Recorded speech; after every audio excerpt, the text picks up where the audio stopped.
Jiu-Jitsu is a philosophy that's expressed physically, and that it's the kind of development of the mental capacity and physical capacity working in unison to uh, move efficiently and almost flowingly, unresistingly, with a given situation, with a physically resisting opponent.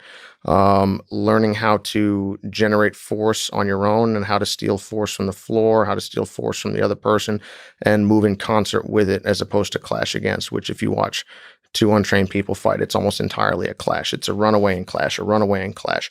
If you watch jiu-jitsu done well, it looks like water moving around a solid structure, and I think that is expressed physically, and I think that all of the things that anyone has really been able to do very, very well in jiu-jitsu end up kind of exemplifying that. But I think that that's true of martial arts in general. I think that a lot of times, like, the clashing that we see going on, and working well, is just the fact that, you get very, very physically powerful people every now and then, they're able to get away with this. But I don't think that that's fantastic, because ultimately it's a results driven thing. But I think that the essence of the martial arts is learning how to make more out of less, and how to move with and be yielding, almost like real life Aikido. And so you think of martial arts, jiu-jitsu, as like water or flowing, so Aikido, so moving around the force, as opposed to sort of maybe the wrestling mindset is finding a leverage where you can apply an exceptional amount of force. So like maximizing the application of force. I guess maybe that's a better way I'd like to marry the two ideas, because I think you flow until the point at which you are the greater force, at which point in time you can apply. But if you look at the best wrestlers, and when I say best, I don't necessarily mean most successful, although of course most successful are always very, very good, throughout the course of history, in boxing, in wrestling, in judo.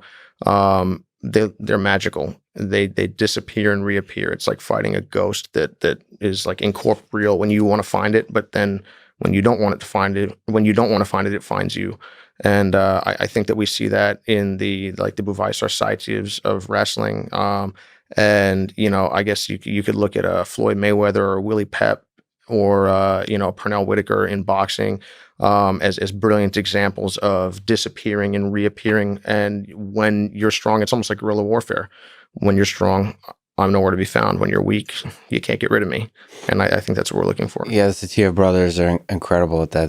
They look like skinny Starbucks baristas, and they just manhandle everybody like effortlessly. They look like they just kind of woke up, rolled out of bed, fighting for like the gold medal at the Olympics, and just effortlessly throw.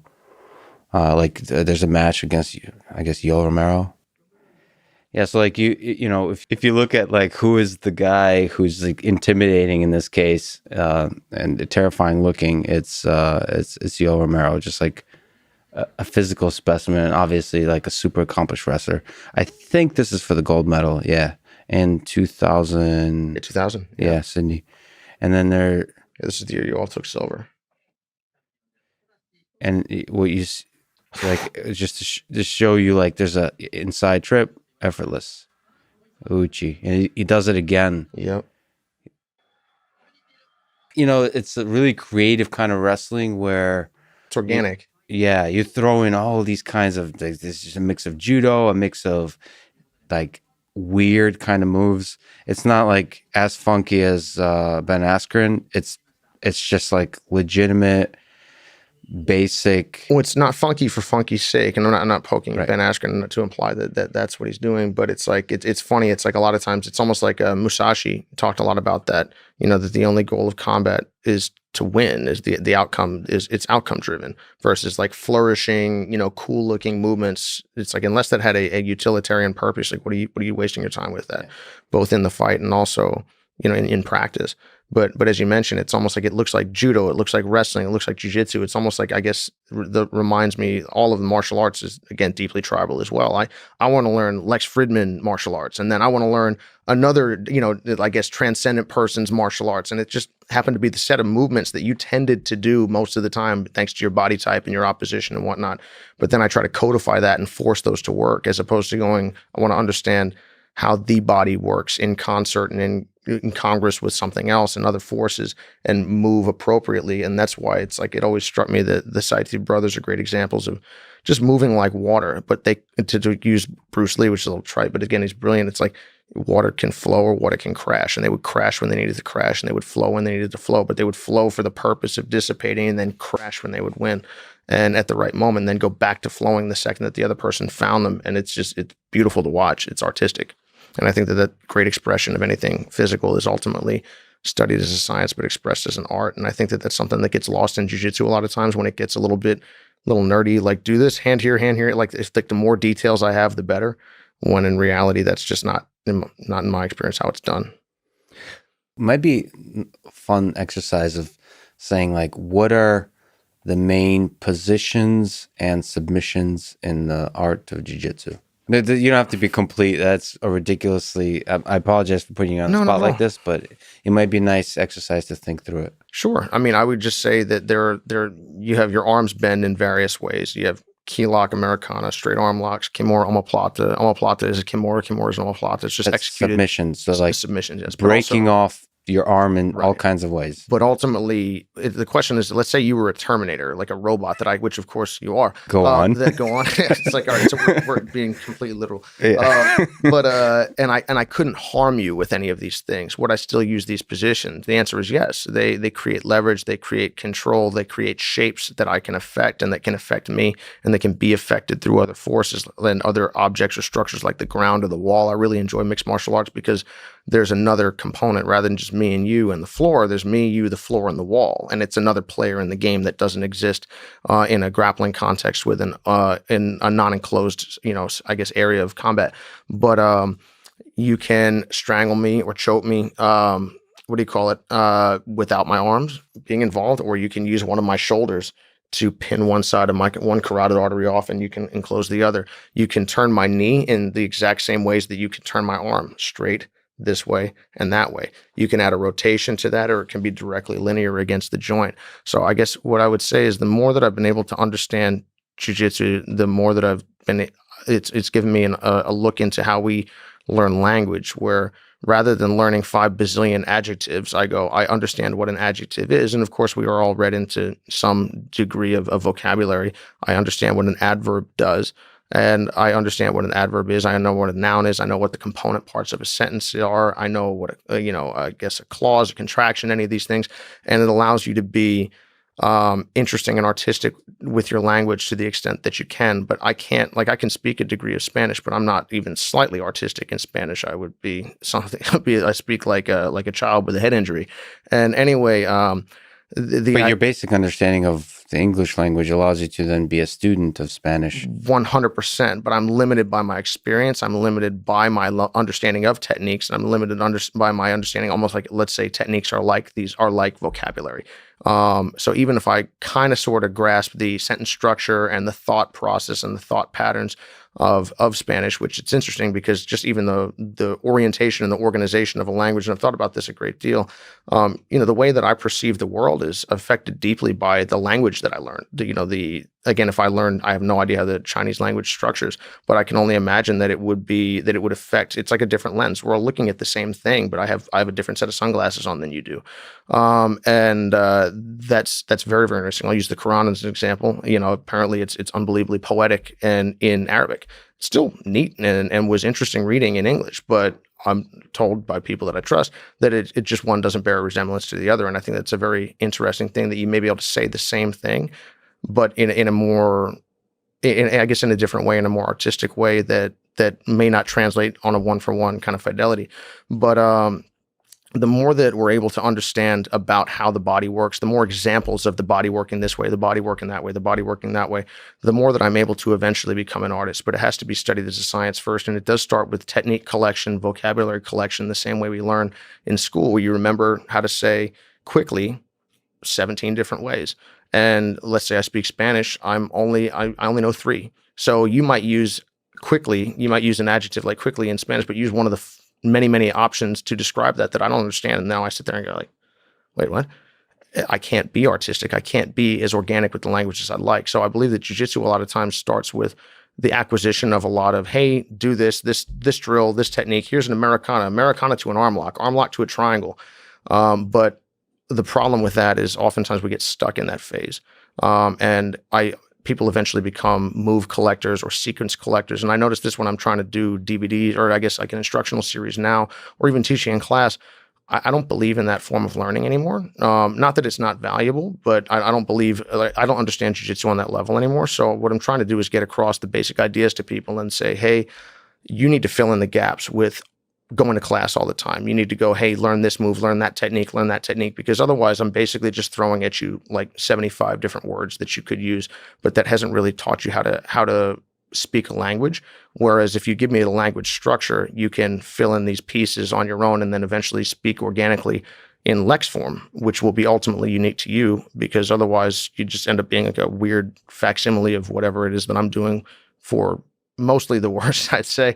But Yeah, that's what people. I mean, people comment like, "Is this?" Especially people who haven't listened to me before.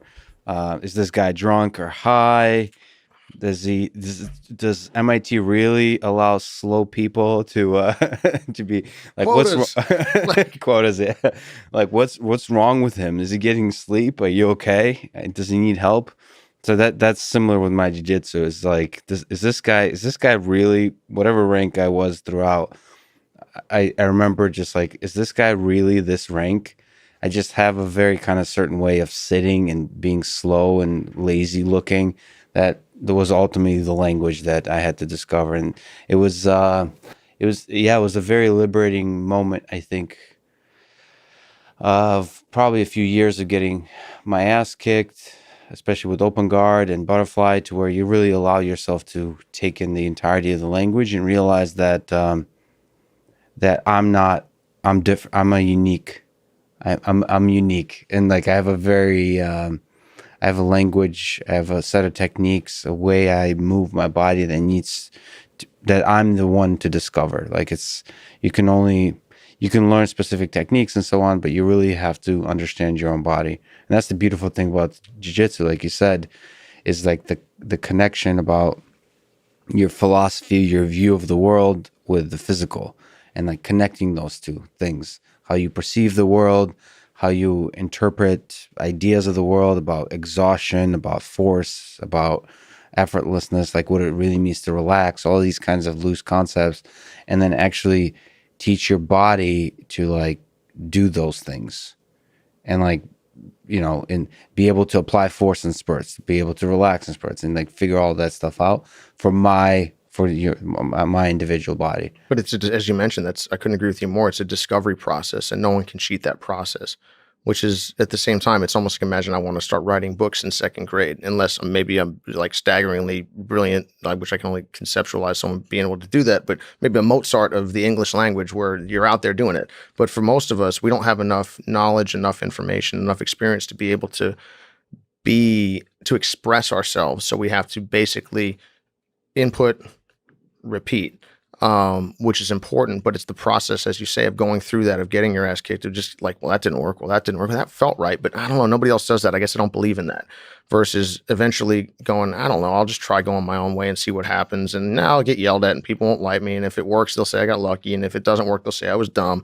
But which maybe all is right. But basically, going through that iterative process that allows you to eventually find your self-expression and find your voice, so that you fight the same way that you speak, the same way that you write, the same way that you think, in a way that is uniquely you, that will also ultimately allow you to understand other people being uniquely them. Because even if you can only conceptualize, and I think about this a lot for society stuff, where I go, well, this is how I feel about this. But am I objectively right? Maybe about a couple things, but that's a small box that I have to be very, very careful about what I think is objective and versus what's not. And I have to be open to the possibility that all the things that I think are objectively correct may or may not be.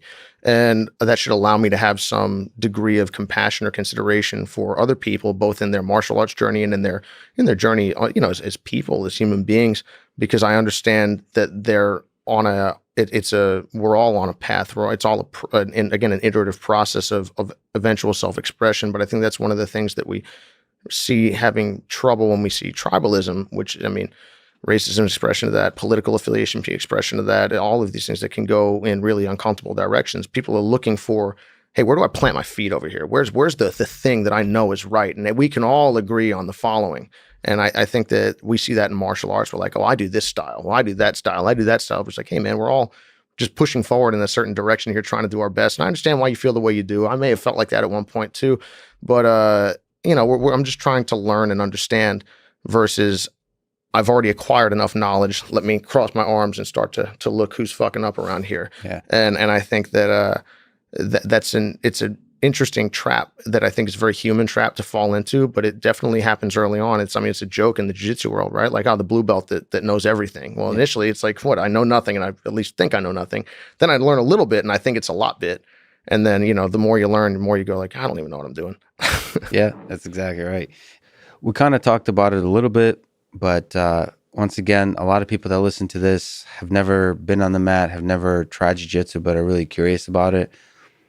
Everybody at all positions, like I think Elon Musk's kids are now doing jiu-jitsu. Andrew Yang is like, they're all, the world is curious. Wow. It seems to be a nice methodology by which to humble your ego, which to grow intellectually and physically. So people are curious about it. So the natural question is, if they're curious about it, how would you recommend they get started? Maybe like, what do you recommend the first day, week, month, year, first couple of years look like? Like, how do you ease into it and make sure that it's a positive experience and you progress in the most optimal and positive way? The first thing you can do is simply ask yourself why you want to be involved. I remember the first day that I walked into Ronin Athletics in New York City to train under godfather of my son now, Christian Montez. And I didn't know what I was getting myself into. I played baseball through high school, and I was at Manhattan College in the Bronx, and I wanted to go and learn martial arts because it was always something that was interesting to me, but it was never something that I knew was accessible, and it definitely wasn't really around in Northern Virginia where I grew up. Whereas then you stick yourself in Manhattan and there's stuff everywhere. So anyway, I guess I didn't know what to expect. I didn't know if I was going to get beat up, if people were going to be nice, if people were not going to be nice. But what I began with was, I think, expectation management. And I think that that's something that that'd be the first thing that I would start, is almost imagining, what is it that I'm getting myself into? Because I love the martial arts. Martial arts has given me everything in life, and I'm so thankful. I wouldn't be sitting here without that experience, that journey. The people that I've met, the places that I've gone, I could never have ever imagined. And I'm just unbelievably thankful for that. But I think that the thing that helped me most of all was starting with going, my mom said something to me one time, and she said, there's two types of people in various situations. There's why and there's why not. And, it's understandable to have questions, concerns, things like that. But and maybe sometimes it's a little bit easier when you're younger to just trust people or just say, I don't know, but we go, hey, you want to climb that rock? I'm like, yeah, why not? Let's go. Hey, you want to jump in that river? Yeah, why not? Sure. Versus if I have to reason my way into everything, if I have to be talked into everything, a lot of times I'll talk myself out of it. And I think that a lot of times this is the thinker's disease. You want to figure out what's going to happen and what you should expect to have happen before you get involved, versus using the old Bruce Lee saying, again, it's like, no amount of thinking or training on the side of the river will teach you how to swim. You have to jump in. And there are risks associated with that. And so, I guess, psychological are usually the biggest ones. That's the biggest hurdle, and physical. But the biggest thing that I guess I would suggest to anyone is say, well, why do you want to do this? You're like, well, I want to challenge myself. I want to learn. I would like to learn to fight. I wanted to learn to fight so that I could protect myself. And if anything else, other people, if only within arm's reach. I perceived that if I had some small degree of power, I generally wouldn't use it, which is why I was like, yeah, I'll give it a try. I'll try to be reasonable. And hopefully if I make a mistake, I'll apologize to people. But basically, said, yeah, I'd like to have that. And I know this is going to be challenging and we'll see what happens. And that means that getting beat up, and I didn't get like hurt, but getting roughed up, getting my arm bent this way or that way, getting choked. I was like, well, this is all supposed to happen. That's no big deal. It would be like going and joining the army during peacetime and then going, oh, I'm just doing this for a college education. You go like, okay, that's cool, man. And then all of a sudden war breaks out and they want to send me somewhere. And I'm like, whoa, whoa, whoa, whoa. I didn't sign up for that gig. Actually, you did, whether you realize it or not. You may not have thought that you did, but you did. So getting your mind right and just going, what are my expectations for this activity? What is it that I'm looking to do? And of course, you're going into a gym, you're going into a place that you don't know people, or you probably don't know people, and you don't know the coach. And even if you do on a, hey, how you doing? Shake your hand type of level, 95% of my students don't know me. Not really. I'll try to be polite and not annoy them too much, but they don't know me and I don't know them. I understand if they don't trust me. I wouldn't trust me either if I were them. But at the same time, someone has to take that leap. And one of the things that I've noticed as a martial arts instructor that's the biggest struggle with dealing with adults, which is why a lot of people like to teach kids, is because kids don't argue. Mm-hmm. Now, that also means there's all sorts of pitfalls with that sort of thing, and that can be an issue. But, I guess a lot of times people get to a point in their life, in their 20s, early 30s, where now I'm a manager now. I know what I'm doing. No one talks to me like that. Yeah. Versus like, hey man, you go join boot camp. I don't care if you are Elon Musk. They're gonna tell you to shut up and do push-ups. Yeah, and that's what's great about it. Yeah. So you are taking a leap of faith into a world that you're going to be a tiny fish, and you got to hope that the people who are guiding you in that journey are going to have. I can't even say your best interest at heart because they don't even know you, but they'll try to do no harm and they'll try to help you in the way that they would understand. And I guess for instance, that's what I would try to do with anyone that comes into my gym. I would try to help them in the way that I understand they need, as best I can, and as safe and reasonable a way as possible. But sometimes in a way that's going to make them uncomfortable, particularly if physical combat and it's not something they've done before. If a lot of people go in without even having played, contact sports. And so that can be a big jump, and you have to understand if that's where you're starting from, no worries, but you're going to have to kind of work your way to it, and it's going to be uncomfortable, and that's okay. It's part of the process, and you're going to have some bumps and bruises, and you're not going to want to roll with that guy in the corner because that person's rough and they beat you up, and they're like, okay, but is this a big hurt or is it a little hurt? If it's a big hurt, okay. If it's a little hurt, need you to soldier up a little bit. Yeah, it's such an interesting balance because to find, I think one of the most important things as in anything, I think in life, is the selection of the people that you put around you.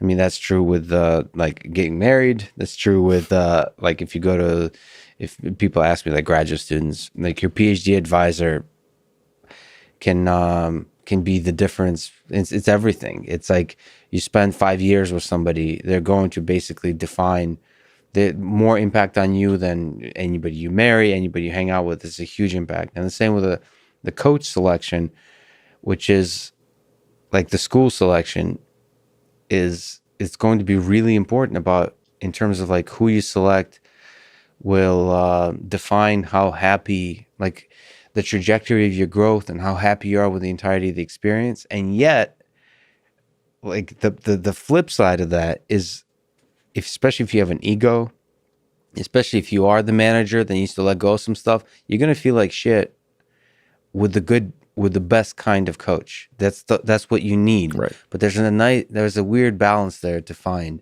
Like, I mean, like, and everybody needs a different thing. Like, I'm much more, I enjoy being sort of like, it sounds weird, but like, I am, from the wrestling background, I enjoy feeling like crap in the sense like the coach, like getting beat up.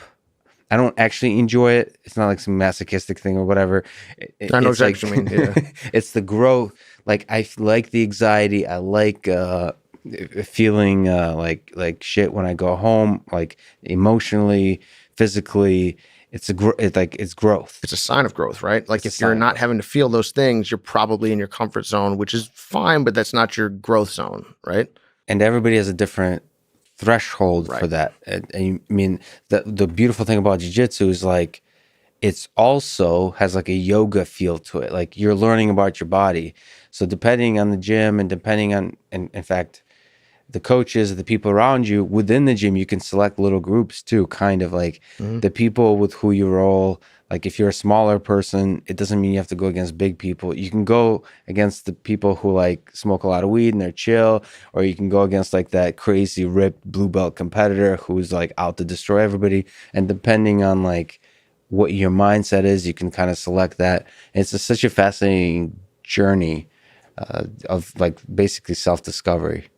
Couldn't agree with you more. It's, I mean, what you need may change over time, right? Maybe what you what you need today could change 6 months from now or a year from now, and that's something that I experienced. I'll use my first coach, Christian, again as a great example of someone who I really look up to and respect, and someone who helped me a lot. Like at a time when I really needed some guidance and I needed to learn martial arts, but get into Henzo Gracie's gym was right down the street from where Christian was teaching, and Christian was a blue belt at the time. It was he was teaching at a place called Fight House, which is this awesome like 90s, early 2000s, warehouse area down on Fashion Avenue in Manhattan, off of like between 7th and 8th, and it was like two basketball courts wide, but like there was the Sambo guys over here, there was the Kali guys over there was Wing Chun over there, there was Jiu-Jitsu in the corner, and Henzo's was one of the most famous academies in the world at that time, still is, and I just didn't know what a Henzo Gracie was. And I mean, it's a great gym and it's a fantastic place for people to train. But I think what was right for me at the time was I stumbled into, like a 2-person elevator up and found a place where 6 people trained at that time. Mm. And I had someone that could give me some, like, in addition to martial arts advice, like personal guidance. And that made a big difference. And then when initially we would have like competitions or like intra gym competitions with the Sambo guys, we would roll with them, and like again it was great because they were just a bunch of like Russian dudes from like Brighton Beach, and they would come down and then we would all fight, and then everyone would train, and then we'd all drink tea and then go home. And anyway, what was Russians. it was super tough, and they were like, again, just a tough group of people. It was great. And then I remember when I decided after like 4 or 5 months, I'm like, man, I really want to try to take this seriously. And I told Christian about that, and he's like, well, hey, I think you need to do the following. And it was, like, hey, there was a guy named Jeff Ruth who was purple belt at the time, which was a much bigger deal than it is now, but it was 10-0 as an MMA fighter, a lot of amateur boxing experience, super tough dude.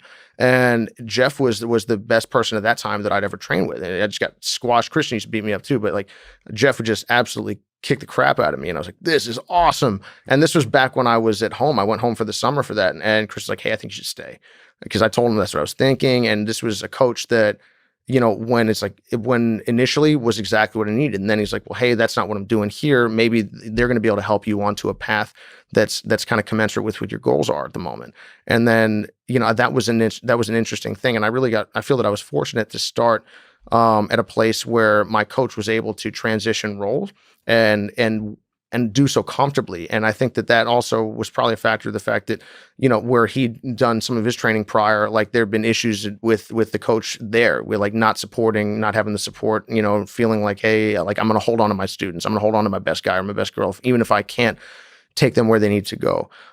So that was an interesting thing. And just recognizing also, though, that the people, like the same way you're an individual going into a gym and you don't know what you're getting into, your coach is a person too. And he or she, they may have been doing this activity longer than you, but they're not some weird little, all-knowing God. They don't know anything. They may say something that pisses you off. They may yell at you. They may help you. They may inadvertently cause you some sort of issue. And just being able to recognize that, even though I say this to people, and I've said this to people in my gym, I'm like, we're in the service industry, man, but I'm not at your service. Like, don't get it twisted. Like, I will absolutely do my best to help people. I'm there to do my best as a martial arts coach, but I'm here to do my best as a martial arts coach, and I'll do my best. And periodically I make mistakes and I owe an apology or two, and I'll try to give them out when I can. But we're not McDonald's. It's not, oh, you gave me $100, so you do whatever you want in here. This is my house. This is my gym. Yeah. This is my dojo. This is the martial arts. This is not a basketball team. Hey guys, most people study Jiu-Jitsu through instructionals that look clean, but they don't show what actually works under pressure. Here we learn from matches, where technique is proven when everything's on the line. That's how you cut through the noise and see what truly works when it matters. On my Patreon, you'll find free breakdowns from the newest matches I can't post on YouTube, full studies, and complete guides, all built to help you improve faster and train smarter. You can start free right now. The link's in the description and pinned comment. And if you're new, subscribe and hit the bell so you never miss the next study.